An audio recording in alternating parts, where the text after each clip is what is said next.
తన మీద పవన్ ఖేరా మీద బీజేపీ సోషల్ మీడియాలో అసత్య ప్రచారాలు చేస్తున్నారని పీసీసీ ఉపాధ్యక్షురాలు కోట నీలిమ ఆరోపించారు.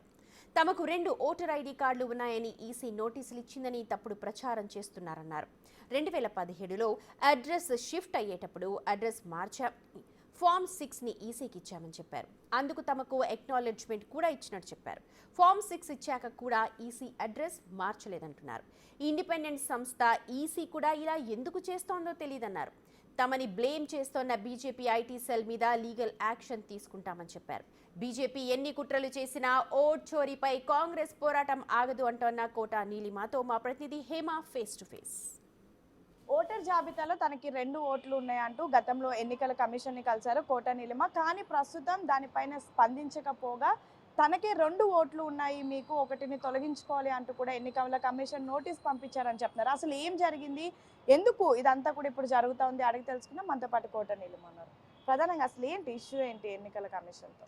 ఇప్పుడు ఈ దేశంలో ఒక మనిషికి ఒక ఓటు, 1 person 1 vote అనే రూల్ ఉంది. కాబట్టి మనకి ఎప్పుడైనా ఏదైనా లొకేషన్ నుంచి షిఫ్ట్ అవుతున్నా లేకపోతే మనం ఒక చోట డిలీట్ చేయాలన్నా ఎలక్షన్ కమిషన్కి చెప్పాలి.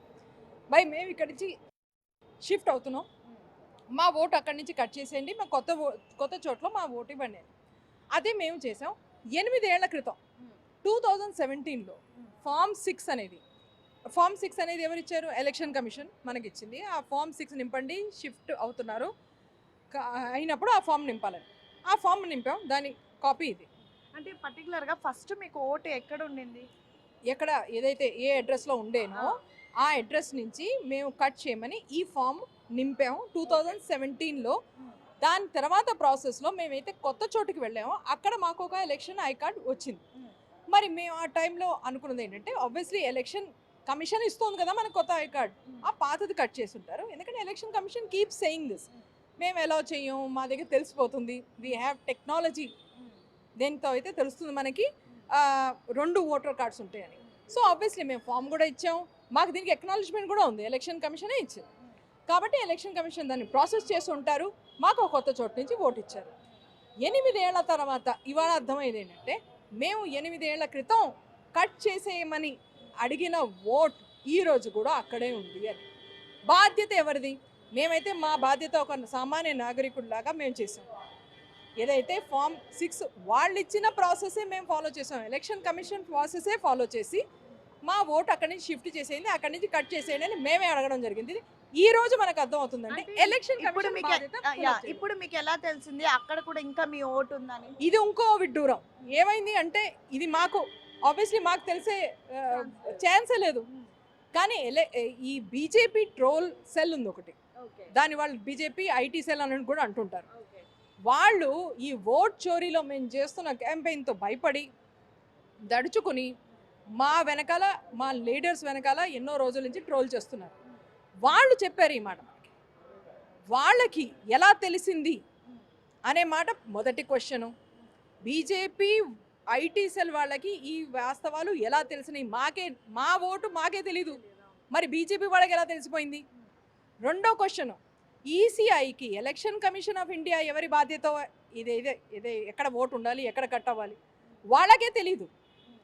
వాళ్ళు ఈ ఐటీ సెల్, బీజేపీ వాళ్ళు ఐటీ సెల్ వాళ్ళు చేసిన తర్వాత దాని బేసిస్ మీద మాకు నోటీస్ పంపించారు. నోటీస్లో పర్టికులర్గా ఏమని మెన్షన్ చేశారు మీకు ఎలక్షన్ కమిషన్? దట్ మాకు తెలిసింది మీకు 2 ఓటర్ కార్డ్స్ ఉన్నాయి అని. వీళ్ళకి ఇప్పుడు తెలిసింది, ఇది బీజేపీ వాళ్ళు చెప్పిన తర్వాత వీళ్ళకి తెలిసింది, అవునా మాకు 2 ఓటర్ కార్డ్స్ ఉన్నాయి, సరే ఆ నోటీస్ పంపించి మీరు చెప్పండి, దీనికి ఎక్స్ప్లెనేషన్ చెప్పండి అని అడిగారు. దానికి మేము లీగల్గా ఒపీనియన్ తీసుకుని ఆన్సర్ ఇవ్వడం ఆల్రెడీ జరిగిపోయింది. మేము ఆల్రెడీ ఆన్సర్ ఇచ్చాం. ఆన్సర్ ఇవ్వడమే కాకుండా మేము క్వశ్చన్ కూడా చేసాం. వాళ్ళకి కొన్ని క్వశ్చన్స్ మళ్ళీ నేను మీ ముందర పెడతాను. కానీ ముఖ్యంగా మనం అర్థం చేసుకోవాల్సింది ఏంటంటే, బీజేపీ వాళ్ళ హడావిడిలో, వాళ్ళ భయంలో యాక్చువల్లీ ఈ కేసుని ముందరకు తీసుకొచ్చి మేము ఓట్ చోరీ ఏదైతే అంటున్నామో దాన్నే ప్రూవ్ చేశారు. అంటే ఇప్పుడు మీరు ఓట్ చోరీ గద్దె చోరు అంటూ ఒకవైపు మీ అగ్రనేత రాహుల్ గాంధీ చేస్తున్నారు. ఇలాంటి సందర్భంలో మీది ఒక వాళ్ళకి సంబంధించిన సోషల్ మీడియాలో రావడాన్ని ఎలా చూస్తారు? బీజేపీ ఎందుకు టార్గెట్ చేస్తున్నారు? ఇది ఖచ్చితంగా కక్షపూరితమైన రాజకీయం. నేను కానీ సిడబ్ల్యూసీ మెంబర్ పవన్ కానీ ఆయన మేమందరం ఈ ఓట్ చోరీ క్యాంపెయిన్ మీద మొత్తం దేశంలో విస్తృత స్థాయిలో అందరికీ నాగరికులకి అవగాహన తీసుకురావాలని, లక్షలాది మంది ఓట్స్లో అవకతవకలు అవుతున్నాయి అనే మాటని మొత్తం దేశంలో ఒక చోటు నుంచి చివరి దాకా మొత్తం అందరికీ చెప్పడానికి చేస్తున్న క్యాంపెయిన్తో భయపడి చేసిన పని బీజేపీ. కానీ మొదటిసారి ఇలాంటి పనులు వీళ్ళు మామూలుగా చేస్తూ ఉంటారు, భయపెట్టించడాలు, బెదిరింపులు. BJP and BJP IT cell social media మీద చేస్తూ ఉంటారు. మమ్మల్ని కూడా క్రితం వారం రోజుల నుంచి వీళ్ళు ఇలాగే డిఫేమ్ చేశారు, ఇన్సల్ట్స్ చేశారు, బేస్లెస్ అలిగేషన్స్ కూడా చేశారు. కానీ మొదటిసారి ఒక తెలంగాణ బిడ్డ మీద చేశారు. ఇది ఇప్పుడు వీళ్ళకి రిజల్ట్ ఎలా ఉంటుందో చూడబోతున్నారు. అంటే ఇప్పుడు ప్రధానంగా రాహుల్ గాంధీ చెప్తుంది ఏంటంటే ఒక పర్సన్కి 2 ఓట్లు ఉన్నాయని, చనిపోయిన వాళ్ళకి ఓట్లు ఉన్నాయని, అసలు లేని వాళ్ళకి ఓట్లు ఉన్నాయని. కానీ ఇప్పుడు మీది కూడా ప్రూవ్ అవుతుంది కదా, మీ ఒక్కరికి 2 ఓట్లు ఉన్నాయని చెప్పేసి. మరి ఇన్ని రోజులు ఎన్నికల కమిషన్ దీనిపైన ఎందుకు యాక్షన్ తీసుకోలేదని మీరు ఇది ఇది ఖచ్చితంగా ఈ జవాబు ఈసీఐ ఇవ్వాల్సిందే. ఎలక్షన్ కమిషన్ అనేది ఒక కాన్స్టిట్యూషనల్ బాడీ. అది ఏమి బీజేపీది కానీ ఇంకో పార్టీది కాదు. అది it's an independent body. First మీరు ఆ బీజేపీ చేసిన ఎలిగేషన్స్ని క్రాస్ చెక్ కూడా చేయకుండా, అంటే క్రాస్ చెక్ చేస్తుంటే ఈ ఫామ్ వాళ్ళకి దొరికేది కదా, నేను ఇచ్చిన ఫాము 8 ఏళ్ల క్రితం. మరి క్రాస్ చెక్ చేయకుండా వాళ్ళు నోటీస్ ఇచ్చారు.